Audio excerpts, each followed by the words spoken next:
Ukrayna prezidenti Zelenski Amerika'ya səfər etmək bu arada Amerika Birləşmiş Ştatlarının prezidenti Donald Trump'la növbəti görüşünü keçirməyə hazırlaşır. Növbəti bu 6-cı görüşdür çox qısa müddətdə. Yəni Donald Trump'ın hakimiyyətə gəlməsindən sonra, ikinci dəfə hakimiyyətə gəlməsindən sonra Zelenski'nin onunla keçirdiyi 6-cı görüşdür. Zelenski artıq Vaşinqtona dəvət olunub və görüşlər keçirəcək.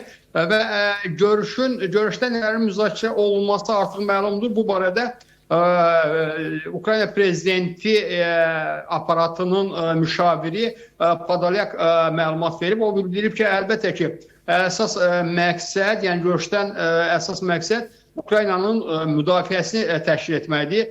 Ona yeni silahların, qanadlı raketlərin verilməsidir və Amerika Birləşmiş Ştatları ilə Ukraynanın yeni dron istehsalında iştirakıdır. Bir də ki, Ukraynanın havada müdafiə sisteminin gücləndirilməsi məsələsidir. Təbii ki, bu məsələlər müzakirə olunacaq və siz çox doğru qeyd etdiniz ki, Trump elə məhz bu bəyanatlar zamanı bildirib ki, Ukrayna hücuma keçməyə hazırlaşır. Amma Gordon'un dediyi kimi Ukraynaya o icazə də veriləcəkmi? Tomahawk silahları ilə, raketləri ilə birlikdə Ukraynanın istədiyi yerə zərbə endirmək icazəsi veriləcəkmi? Verilməyəcəkmi? Bu sual altındadır. Heç şübhəsiz Ukraynaya bu raketlər verilərsə, əgər veriləcəksə və Amerika Birləşmiş Ştatları məhz o hədəfləri özü müəyyən edəcək və Ukraynanın bu hədəflərdən kənara çıxmaq imkanı olmayacaq. Və məhz buna görə də bu hadisələr ərəfəsində Ukrayna Rusiya ərazisində vuracağı hədəfləri müəyyən edilir və bu siyahını, 1000-dən yuxarı siyahını Amerika Birləşmiş Ştatlarına artıq təqdim edib. Və Amerika Birləşmiş Ştatlarının da özünün siyasəti var, yaxud da ki, Ukraynadan tələbi var ki, hansı hədəfləri vura bilər, hansı hədəfləri vura bilməz.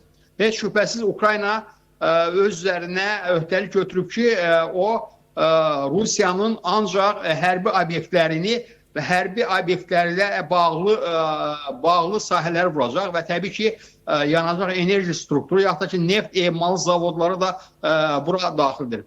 Və qeyd etdiyimiz kimi bu raketlər məsələsini, Tomahawk raketlər məsələsini Trump ortalığa atıb və hələlik raketlər verilənə qədər bu raketlərdən Rusiyanı qorxutmaq məqsədi kimi istifadə edilir. Yəni, raketlər verilməyib, raketlər nə zaman veriləcək bu məlum deyil. Ona görə ki, bizim qarşımızda Tomahawk silahlarına qədər də Amerika Birləşmiş Ştatlarının vəd verdiyi silahlar var. Təxminən 4 ay, 5 ay bundan qabaq Patriot silahlarını vəd verib, hətta NATO ölkələri bu silahları maliyyələşdirməyə hazırdılar, almağa hazırdılar.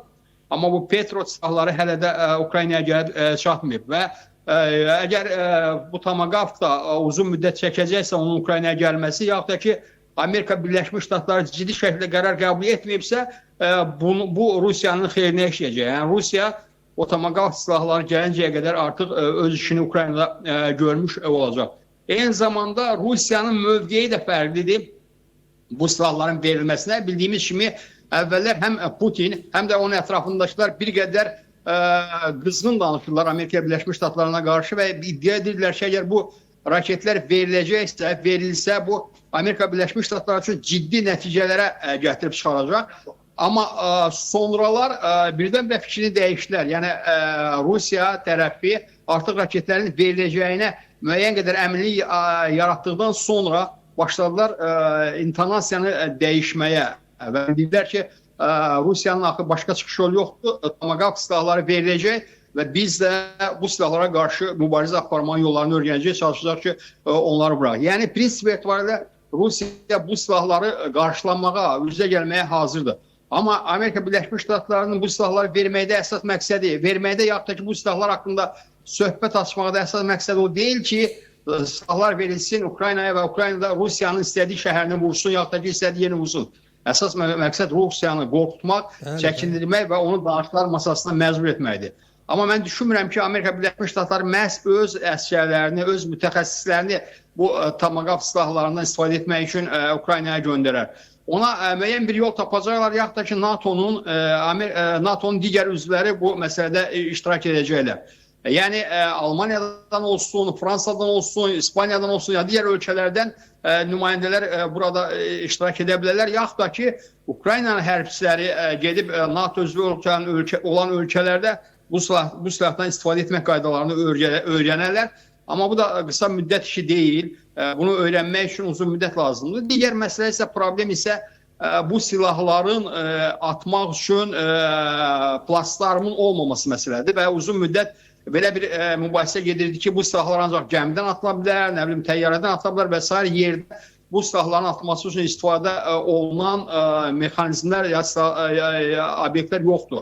Amma deyəsən bu məsələ də artıq Amerika Birləşmiş Ştatları tərəfindən həll olunub və iddia olunur ki, artıq yerdən, yəni Ukrayna sahəsindən, Ukrayna ərazisindən atıla bilər. Amma sizin də qeyd etdiyiniz kimi bu silahları atmaq üçün mütəxəssislər Ukraynada lazım olan səviyyədə olmaya bilər. Və təbii ki, qərar qəbul edilsə, mən düşünürəm ki, bunun da öhdəsindən gələcəklər. Yəni, əgər Ukraynaya NATO qüvvəsi göndərmək, yaxud da ki, onu Ukraynada atmaq üçün müəyyən mütəxəssis göndərmək çətin olarsa, Ukrayna mütəxəssislərini hazırlayacaqlar bu istiqamətdə. Bəlkə də artıq hazırlayırlar və bildiyimiz qədər Ukraynalı hərbçilər uzun müddət ki, NATO düşərgələrində, NATO obyektlərində təlim keçirlər və bəlkə də artıq ona hazırlar. Və mən hesab edirəm ki, əgər Amerika Birləşmiş Ştatları qərar qəbul edəcəksə bu silahların verilməsinə, onda bu silahlardan istifadə olmaq üçün lazım olan tədbirləri də görəcək. Və təbii ki, əgər Rusiya bu silahların qarşısında geri çəkilməsə və mən hesab edirəm ki, Rusiyada bu silahlarla, yaxud da ki, bu silahlara qarşı müəyyən tədbirlərini yoxlamaqdan çıxartmaq istəyir. Yəni, o bilmək istəyir ki, bu Tomahawk silahlarına qarşı hansı tədbirlərim var və əgər ona qarşı müəyyən işlər görə bilsə, zərərsizləşdirə bilsə, mən düşünürəm ki, Rusiya heç də ciddi narahat olmayacaq və tədbirlərini görəcək. Amma əgər Rusiya ciddi tədbir görə bilməzsə və bu silahlar Rusiyanın dərinliklərinə və lazım olan hərbi obyektlərə zərbələr endirəcəksə, mən düşünürəm ki, bundan sonra Rusiya artıq, necə deyərlər, papağını qarşısına qoyub düşünməlidir ki, bu silahların qarşısında geri çəksin, danışıqlar masasına otursun, yoxsa müharibəni davam etdirsin.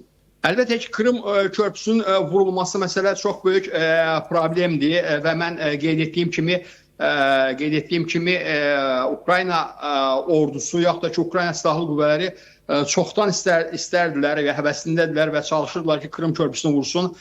Bu günə qədər vura bilməyiblərsə, bu demək deyək ki, onların imkanları olmayıb, vura bilməyiblər. Heç şübhəsiz onlarda müxtəlif vasitələrlə imkanlar olub. Sadəcə, mən düşünürəm ki, onu vurmaq üçün Amerika Birləşmiş Ştatlarından icazə almalı, yaxud da ki, Amerika Birləşmiş Ştatları Krım körpüsünü vurmağı sanksiyalaşdırmalıdır. Amerika Birləşmiş Ştatlarının sanksiyası olmadığına görə mən düşünürəm ki, bu vaxta qədər Krım körpüsü vurulmayıb və əgər qanadlı raketlər ona veriləcəksə, bu raketlərdən Krım körpüsünün vurulması üçün istifadə olunmayacağını düşünürəm. Yəni, Amerika Birləşmiş Ştatları bu silahlardan Krım körpüsünün vurulması üçün istifadə etməyəcəyini düşünürəm. Ona görə ki, Krım körpüsünün vurulması eyni zamanda milyonlarla insanın ac, susuz, işıqsız qalmasına səbəb ola bilər. Və mən hesab edirəm ki, Amerika Birləşmiş Ştatları bu cür acınacalı deyim, qəddar deyim, addımı atmayacaqlar. Bu Krım körpüsü nə qədər əhəmiyyətli olsa Rusiya üçün.